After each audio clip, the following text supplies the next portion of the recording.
Welcome to my channel. বন্ধুরা, আমরা আগের ভিডিওতে দেখেছি সার্ক সম্পর্কে। সার্ক হচ্ছে একটি আঞ্চলিক সংস্থা। এর ফুল ফর্ম হচ্ছে south Asian association for regional cooperation. বাংলায় একে বলা হয় দক্ষিণ এশীয় আঞ্চলিক সহযোগিতার সংস্থা। এই সার্কের সদস্য সংখ্যা হচ্ছে ৮টি। সেই ৮টি দেশ হচ্ছে, দেখো, মালদ্বীপ, শ্রীলঙ্কা, ভারত, পাকিস্তান, আফগানিস্তান, নেপাল, ভুটান এবং বাংলাদেশ। এই ৮টি দেশ তাদের আঞ্চলিক অর্থনৈতিক, সামাজিক উন্নয়ন এবং সহযোগিতার লক্ষ্যে ১৯৮৫ সালে ৮ই ডিসেম্বর এই সংস্থাটি গঠন করেছিলেন।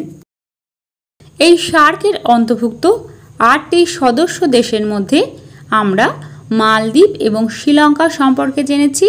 আজ আমরা জানব ভারতবর্ষ এবং পাকিস্তান সম্পর্কে। ভারতবর্ষ আয়তন অনুসারে বিশ্বের ৭ম বৃহত্তম দেশ।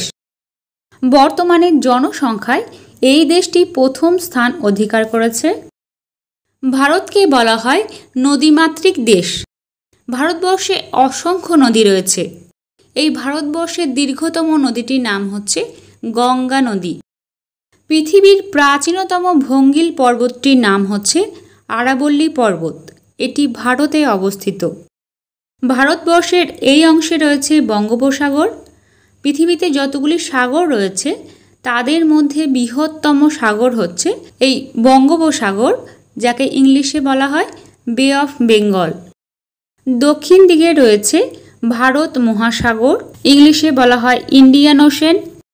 পশ্চিম দিকে রয়েছে আরব সাগর, যাকে ইংলিশে বলা হয় আরবিয়ান সি। ভারতবর্ষের উপকূল রেখার মোট দৈর্ঘ্য হচ্ছে ৭৫১৭ কিলোমিটার। ভারতবর্ষের রাজধানী হচ্ছে নিউ দিল্লি। এই দেশটির বৃহত্তম শহরটির নাম হচ্ছে মুম্বাই শহর। সুপ্রাচীন কাল থেকেই ভারতবর্ষ অর্থনৈতিক সমৃদ্ধি এবং সাংস্কৃতিক ঐতিহ্যের জন্য সুপরিচিত। ভারত এই নামটির উৎপত্তি হয়েছে চন্দ্রবংশীয় রাজা ভরতের নাম অনুসারে।